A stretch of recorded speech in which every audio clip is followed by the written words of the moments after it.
Hello student, good morning to all.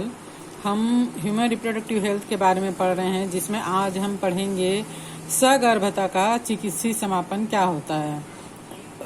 सगर्भता का चिकित्सीय समापन का मतलब होता है गर्भावस्था पूर्ण होने के पहले, मीन्स जब कोई लेडीज प्रेग्नेंट होती है तो शिशु के जन्म के पहले उस शिशु को जानबूझकर या स्वैच्छिक रूप से समाप्त कर दिया जाता है। तो इस प्रकार के गर्भ समापन को प्रेरित गर्भपात या चिकित्सीय सगर्भता समापन, medical termination of pregnancy, MTP कहा जाता है। पूरी दुनिया में अगर आंकड़ों को देखा जाए तो हर साल लगभग 45 से 50 मिलियन यानी कि 4.5 से 5 करोड़ चिकित्सकीय गर्भपात यानी सगर्भता समापन HTP करवाया जाता है, जो कि संसार भर की कुल HTP का लगभग 1/5 भाग होता है। हालांकि HTP नहीं, MTP है ना। हालांकि MTP में भावनात्मक, नैतिक, धार्मिक एवं सामाजिक पहलुओं के जुड़े होने के कारण बहुत से देश में ये बहस जारी है कि चिकित्सकीय सगर्भता समापन को स्वीकृति देना चाहिए कि नहीं देना चाहिए, इसे कानून बनाना चाहिए या नहीं बनाना चाहिए। तो भारत सरकार ने इन सभी पहलुओं को ध्यान में रखते हुए 1971 में इस कानून को स्वीकृति प्रदान कर दी है। और इस कानून को स्वीकृति प्रदान करने के कारण जो अंधाधुंध और गैर कानूनी तरीके से मादा भ्रूण हत्या किया जा रहा था, जो कि भेदभाव के कारण होता था, या गर्ल्स चाइल्ड नहीं होना चाहिए उसके लिए होता था, या अन्य किसी भी कारण से दुर्घटनावश होता था, तो इस प्रकार भेदभाव को रोकने के लिए ये कानून बनाया गया। और लेकिन अभी भी भारत में बहुत ज़्यादा जो है वो इस प्रकार का यानी सगर्भता समापन किया जाता है।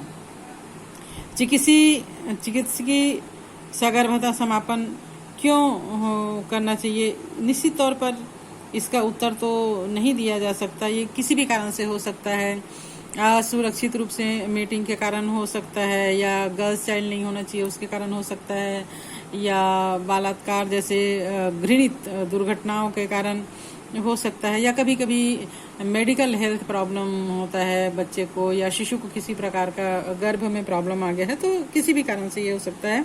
कारण चाहे जो भी हो, पर ये जो है वो फीमेल के लिए ये हानिकारक यानी कि घातक होता है। सगर्भता की पहली तिमाही में, अर्थात सगर्भता के 12 सप्ताह तक की अवधि में अगर गर्भपात करवाया जाए तो ये सुरक्षित होता है। सुरक्षित तो नहीं होता खैर, लेकिन जान को उतना खतरा नहीं होता। पर पहली तिमाही के बाद जो बीच का मिडिल का तिमाही है, उसमें गर्भपात कराना तो जानलेवा साबित हो सकता है। और अधिकतर MTP जो है वो गैर कानूनी रूप से अकुशल नीम हकीमों के द्वारा असुरक्षित तो है ही, साथ ही साथ ये जानलेवा भी सिद्ध हो सकता है। दूसरी खतरनाक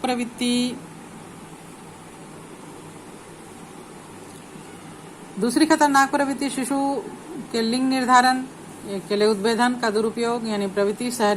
ये चीज जो है वो शहरी क्षेत्रों में ज्यादा देखा जाता है। पहले माह में ही जो चाइल्ड है उसका सेक्स डिटर्मिनेशन हो जाता है, तो सोनोग्राफी वगैरह के द्वारा पता कर लेते हैं। और जिनको लड़की नहीं चाहिए, केवल लड़का चाहिए, तो अगर लड़की है तो उसका समापन करा देते हैं। तो इस प्रकार ये अवैधानिक है, गैर कानूनी है। इस प्रकार के व्यवहार से बचना चाहिए, क्योंकि ये एक युवा मांग और भ्रूण दोनों के लिए ही जानलेवा सिद्ध हो सकता है। जो असुरक्षित मीटिंग से बचाव के लिए प्रभावकारी जितने भी परामर्श सेवाएं हैं और जो भी उपाय हैं उनको अपनाना चाहिए। और इस प्रकार का जो गर्भपात की जो स्थिति है उससे बचना चाहिए। इस प्रवृत्ति को रोका जाने के लिए ये जो है वो बहुत ही आवश्यक है।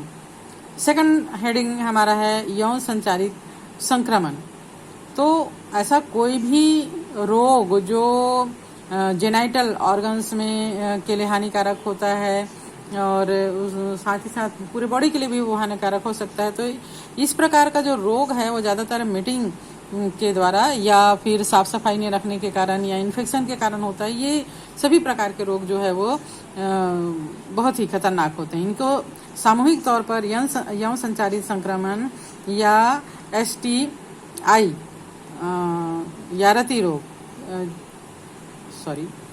रोग GD या जनन मार्ग RTI संक्रमण कहा जाता है।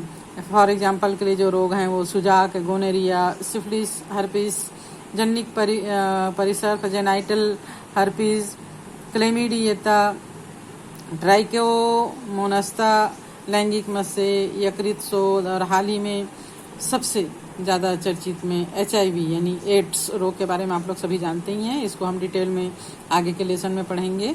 तो ये सभी जो है वो यौन संचारित संक्रमण के अंतर्गत आते हैं। इनमें से कुछ संक्रमण जैसे यकृत शोथ B, हेपेटाइटिस B और HIV के संक्रमण एक संक्रमित व्यक्ति के साझे प्रयोग वाली सुई के द्वारा भी हो जाता है ना। जैसे अगर इस रोग से संचालित कोई व्यक्ति है, उसमें जो लगाया गया इंजेक्शन है उसको दूसरे व्यक्ति में लगाया जाए तो ये रोग उससे फैल जाता है। उसको कोई कट लग गया है तो उसका ब्लड जो है वो दूसरे व्यक्ति के ब्लड में चले जाए तो भी ये हो सकता है। ब्लड आधान के द्वारा हो जाता है। शल्य क्रिया के औजार है, ऑपरेशन हुआ है, उसको प्रॉपर स्टेरिलाइज नहीं किया गया है ना। और इस प्रकार जो है वो ये रोग जो है एक व्यक्ति से दूसरे व्यक्ति में फैलता है। संक्रमित माता से उसके गर्भस्थ शिशु में भी ये संचरित हो जाता है। इस प्रकार यकृत शोथ B जो है, हेपेटाइटिस B, जननिक परिसर तथा HIV संक्रमण को छोड़कर बाकी सभी जो यौन रोग होते हैं वो पूरी तरह उपचार योग्य हैं, बशर्ते कि उनको शुरू के हालत में ही पहचान लिया जाए और उनको स्पेशलिस्ट डॉक्टर के द्वारा उचित चिकित्सा करवाया जाए और जो भी मतलब प्रॉब्लम है उसको सॉल्व किया जाए तो इन रोगों को ठीक किया जा सकता है। इन सभी रोगों के लक्षण, शुरुआती लक्षण जो होते हैं शुरू में बहुत हल्का फुल्का होता है, जैसे इंटरनल ऑर्गन्स में इचिंग होना, खुजली होना, तरल स्राव का आना, हल्का दर्द और सूजन आदि हो सकता है। संक्रमित स्त्रियां अलक्षणी हो सकती है। कभी कभी इनमें संक्रमण के लक्षण प्रकट भी नहीं होते हैं, मतलब ये तुरंत ये लक्षण जो है वो प्रकट नहीं होता। खास करके जो HIV है वो अपनी बढ़ी हुई अवस्था में ही अपने आप को प्रकट करता है, इसलिए लंबे समय तक इनका पता नहीं चल पाता। संक्रमण की प्रारंभिक अवस्था में लक्षणों के प्रकट न होना और उनका कम महत्वपूर्ण होना, यौन संचारित संक्रमण से जुड़े सामाजिक कलंक का डर, ये सब जो है वो संक्रमित व्यक्ति को समय पर जांच कराने से, उचित उपचार करने से रोकता है और ये रोग जो है वो धीरे धीरे बढ़ते चले जाता है। इसके कारण आगे चलकर बहुत सारी जटिलताएं, बहुत सारी कठिनाइयाँ, प्रॉब्लम्स पैदा हो जाती है और ये जो है श्रोणी शोथज रोग, PID, गर्भपात, मातृ शिशु जन्म, अपस्थानिक सगर्भता, बंध्यता अथवा जनन मार्ग का कैंसर का रूप भी ले सकता है। यौन संचारित संक्रमण स्वस्थ समाज के लिए खतरा है, इसलिए इनकी प्रारंभिक अवस्था में ही इनको पहचान कर इनके रोग का उपचार कर जनन स्वास्थ्य सेवा कार्यक्रम के अंतर्गत इन चीज़ों को बहुत प्रमुखता दी गई है कि इन रोगों का सबसे पहले उपचार किया जाना चाहिए। यद्यपि सभी लोग इन संक्रमण के प्रति अति संवेदनशील होते हैं, लेकिन फिर भी 15 से 24 वर्ष की आयु के लोगों में इनकी जो घटनाएं हैं वो बहुत ज़्यादा संख्या में दर्ज की गई है, क्योंकि इस समय जो व्यक्ति होता है या पर्सन होता है वो मेंटली इमेच्योर होता है और सेक्सुअली जो है वो इनमें भावनात्मक चेंजेस आते रहते हैं। तो अगर जनन स्वास्थ्य के बारे में पूरी जानकारी नहीं है तो इस प्रकार के रोगों की फैलने की संख्या इन लोगों में ज़्यादा देखी जाती है और इनसे बचाव का उपाय खुद व्यक्ति के हाथ में, पर्सन के हाथ में होता है। इन संक्रमणों से पूरी तरह मुक्त रहा जा सकता है, बशर्ते कि कुछ नियमों का पालन हमेशा अपने जीवन में करना चाहिए।